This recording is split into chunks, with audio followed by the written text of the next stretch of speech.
আল্লামা সাঈদীর জন্য সবচেয়ে কেঁদেছেন একজন নেত্রী, কি নাম? এই খালেদা জিয়া।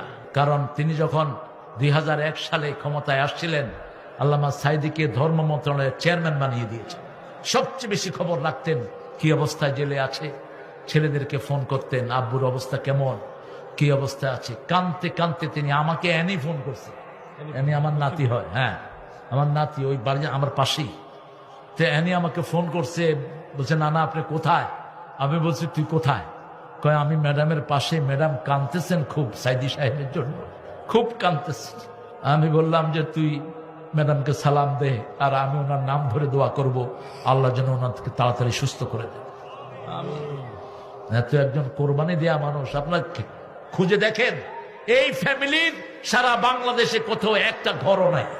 আর্মি ক্যান্টনমেন্টে যেটা ছিল 31 বছরের স্মৃতি, সেখান থেকে টেনে হিসে এই দেশ নেত্রীকে বের করে দিয়েছে। সারাটা রাত সারাটা দিন তিনি কেঁদেছেন আর বলছেন আমার বিচার আমি কাউকে দিব না। কাকে দিলাম? কাকে দিলাম? বিচার হয়েছে কিনা? কথা কর না কেন? উনি তো দেশে আছেন, কিন্তু ওটা দেশেই নাই, ওর কোনো কর্মীও নাই।